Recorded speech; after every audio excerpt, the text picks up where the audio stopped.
Olá, alunos! Então vamos dar sequência à nossa aula 16. Vamos continuar falando um pouquinho sobre o artigo 482 da CLT, que trouxe as hipóteses de demissão com justa causa. Ontem, para relembrar então, nós falamos do ato de improbidade, que é uma infração político-civil, né, político-administrativa.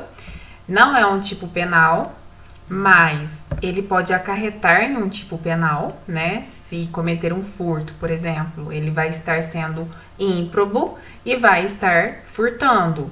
Ele estará cometendo o tipo penal furto e poderá ser responder, né, civilmente, no caso do empregado seletista, pela improbidade administrativa. E poderá responder, se for um servidor público, administrativamente também, né, pela Lei 8429, que nós comentamos ontem, que para quem é servidor tem essa lei que fala sobre a improbidade administrativa, e para quem é empregado seletista tem esta hipótese de demissão com justa causa. Incontinência de conduta, que tem a ver com o cunho sexual, é um comportamento incompatível com a moral sexual, e o mau procedimento é um comportamento incompatível com a moral em todas as dimensões que não seja sexual, né? Porque a sexual é a incontinência de conduta.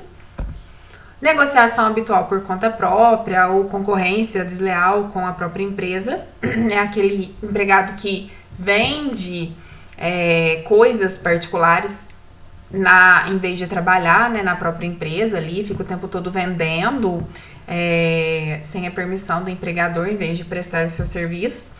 E aquele também empregado que vende coisas, produtos que são concorrentes do próprio local que trabalha, dentro do local de trabalho, também é uma causa de demissão com justa causa. A condenação criminal do empregado transitado em julgado, caso não tenha havido a suspensão da execução da pena, tá? Porque caso seja uma prisão provisória, como a temporária e a cautelar, ou caso seja uma prisão, ou caso essa pena não tenha transitado em julgado, ou caso essa pena transitada em julgado não seja uma prisão de regime fechado, né? Ou tenha havido a suspensão da execução da pena, aí poderá até haver uma suspensão do contrato de trabalho, mas não pode haver ali uma demissão com justa causa. A demissão com justa causa é apenas quando há condenação criminal do empregado transitada em julgado e que ainda tenha que cumprir essa pena em regime fechado e não tenha havido a suspensão da execução da pena. A desídia no desempenho das respectivas funções, que nós vimos que a desídia é um conceito doutrinário bastante amplo e que, para que se configure a desídia no desempenho das respectivas funções, o empregado deve ser desidioso por reiteradas vezes, né? Deve ter um comportamento reiterado de desídia. Não pode ser um único comportamento ali e já ser a desídia, a não ser que seja algo bem grave, isso é bem excepcional.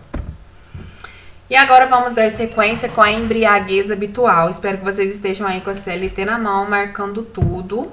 E ou que esteja aí com algum caderno, alguma coisa, porque, pessoal, nada como anotar. Anotar, pegar a letra da lei, ler, para ter ali aquela afinidade, tá? Não adianta ficar vendo esses slides se vocês não estão anotando em lugar nenhum, se vocês não têm a prática de ler a lei seca, porque a prática de ler é muito, muito importante para quem está estudando direito, tá? E a prática também de fazer exercícios, tá? Para quem está se preparando para alguma prova. O que seria a embriaguez habitual ou a embriaguez em serviço? Se a embriaguez ocorrer em serviço, ou seja, tá ali trabalhando e você começa a beber uma cerveja, ou um vinho, ou uma pinga, né? Basta uma ocorrência para que se justifique a justa causa, tá? Não pode, em hipótese alguma, você pegar e abrir uma latinha de cerveja ali no seu serviço. Isso aí é uma embriaguez em serviço. Agora, caso essa embriaguez não seja em local de serviço, mas que você chegue ao seu serviço já embriagado, isso, para que se configure uma justa causa, exige que haja uma habitualidade nessa conduta. Não pode uma única vez já configurar a justa causa. E ainda tem que ver a questão do alcoolismo, que o alcoolismo há decisões judiciais que interpretam o alcoolismo como uma doença e não cabe uma demissão com justa causa, mas um tratamento médico, tá bom? Então, se a embriaguez ocorrer em serviço, basta uma única vez para que se configure a demissão com justa causa. Agora, se a embriaguez não ocorrer em serviço, exige-se que haja a habitualidade dessa conduta e que também esse fato cause efeitos negativos no ambiente do trabalho, tá? Se for várias vezes ali, habitualmente, a pessoa chega embriagada ao trabalho, aí pode se configurar uma demissão com justa causa, tá? E a doutrina também entende que esse inciso se refere a tanto a bebidas alcoólicas como a uso de tóxicos e entorpecentes, tá? Uso de drogas, né? Uso de substâncias psicoativas ali que faz a pessoa ficar fora de si.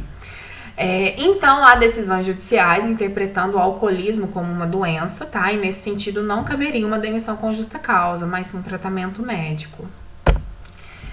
A linha G, violação de segredo da empresa. A CLT trouxe essa hipótese de demissão com justa causa para aquele empregado que sai divulgando indevidamente informações confidenciais da empresa.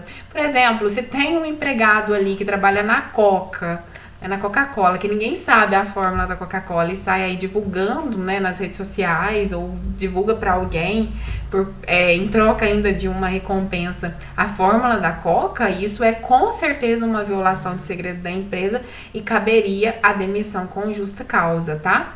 Então, esta linha tipifica os casos em que o empregado indevidamente repassa a terceiros informações confidenciais da empresa. Você não pode sair do seu trabalho e ficar falando aí aos quatro cantos o que acontece lá dentro. É antiético. Além de ser antiético, você pode estar violando algum segredo da empresa. O que acontece no serviço, deixe no serviço. Não saia aí falando para outras pessoas.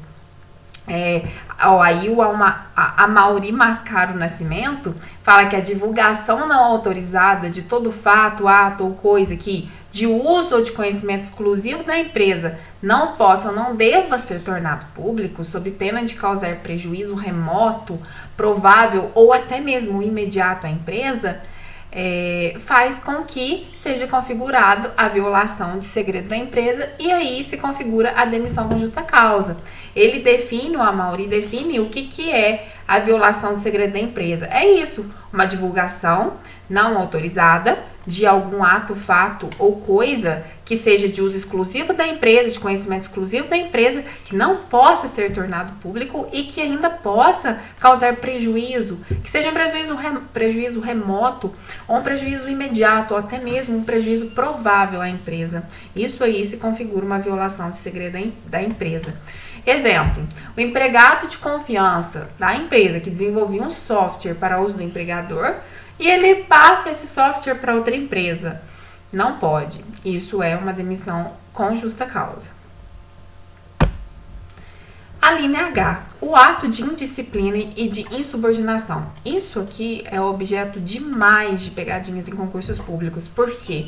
Porque a indisciplina se difere da insubordinação, tá? Muitas vezes estamos lendo ali um artigo, uma lei, e muitas vezes a gente não se dá conta que existe diferenças de expressões, tá? A gente acha que é tudo uma coisa só, que é sinônimo, mas não é. Igual aqui na linha B, tem a incontinência de conduta e um mau procedimento, e são duas coisas diferentes. Aqui na linha H também tem duas condutas, a indisciplina e o ato de insubordinação. A indisciplina é aquele empregado comete a indisciplina quando tem uma regra para toda a empresa e ele não cumpre. Ele está escrito ali, proibido fumar. É para todo mundo, certo? E ele fuma ali dentro. Isso é uma indisciplina. Diferente da insubordinação, tá? A insubordinação diz respeito ao descumprimento de ordens individuais. O empregador fala para você, empregado, olha, eu quero que você vá até a papelaria e compre essa lista aqui para mim, por exemplo. E você não vai. O fato de você não ir configura a insubordinação. Você está descumprindo uma ordem individual. Você não vai porque você não quer ir. A desídia seria quando você deixa para ir no seu tempo. Ah, não vou agora não. Homem chato, vou outra hora, na hora que eu quiser. A insubordinação é quando você fala, não vou, não quero ir. Então, a indisciplina é o descumprimento de ordens gerais e a insubordinação é o descumprimento de ordens individuais.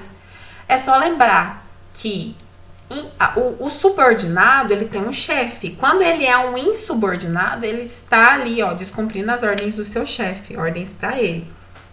Agora, disciplina todo mundo tem que ter, né? Todo mundo tem que ser disciplinado, fazer tudo certo, cumprir as ordens gerais, regulamento interno da empresa. Aquele que descumpre aquilo que está determinado para todos é um indisciplinado. Agora, aquele que descumpre aquilo que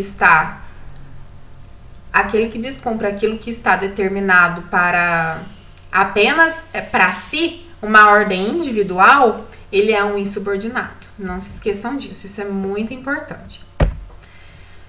E antes de finalizar esse bloco, o abandono de emprego. Um inciso também muito importante, o abandono de emprego. Inciso não, uma linha muito importante, né? A linha aí. É o decurso de um período determinado de ausência ao serviço. Essa ausência ao serviço é o elemento objetivo, tá? É a conduta. E a intenção manifesta do empregado em romper um contrato, que é o elemento subjetivo daqueles requisitos que a gente falou lá no bloco 3, né? 3, acho que 4, né? No bloco 4. Existem os requisitos objetivos e os requisitos subjetivos.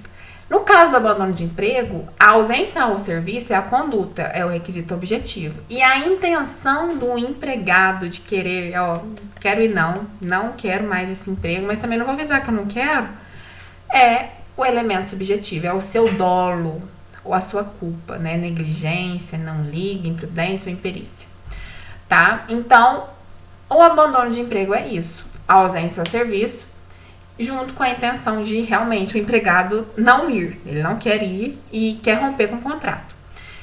O elemento subjetivo, decurso do prazo, né, ali a ausência ao serviço, tem um decurso de prazo, que está previsto tanto no artigo 472, parágrafo 1º da CLT, quanto na súmula 32 do TST. A doutrina tem se utilizado esse período aí, que o artigo 472 e que a súmula 32 estabeleceu, trouxe, tá? Não tem nada expresso na CLT.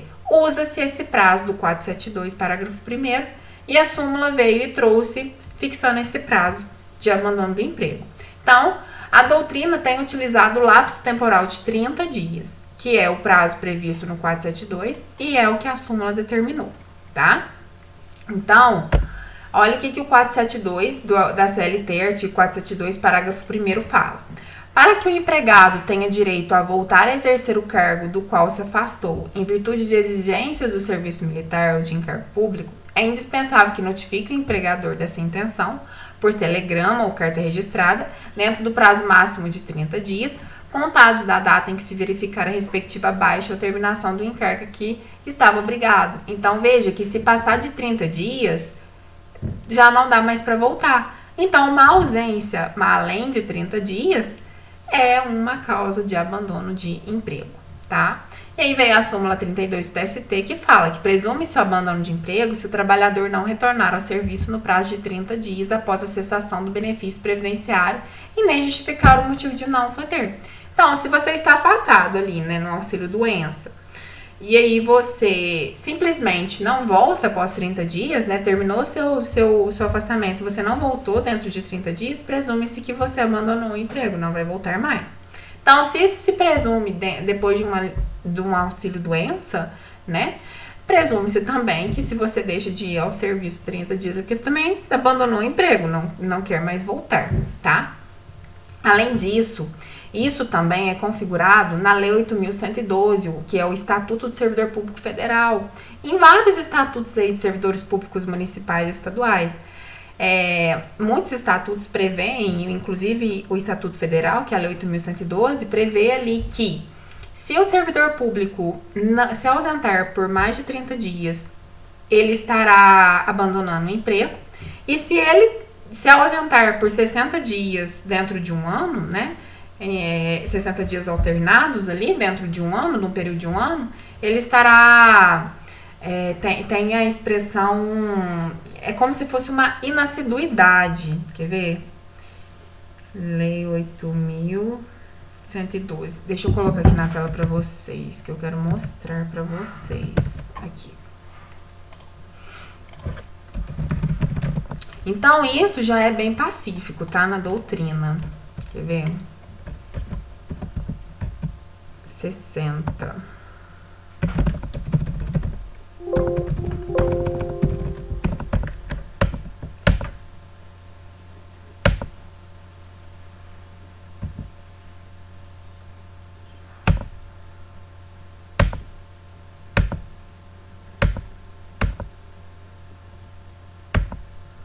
Ai, e você sabe que eu acho que isso é uma doutrina também, peraí.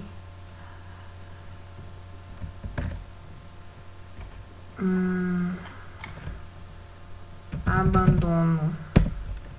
Inassiduidade habitual, tá? É causa de demissão dos servidores públicos federais, tá? A inassiduidade habitual.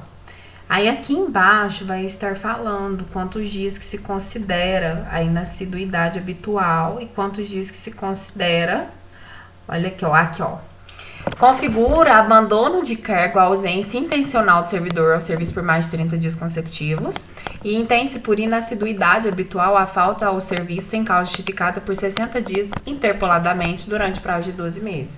Então, é isso que eu disse.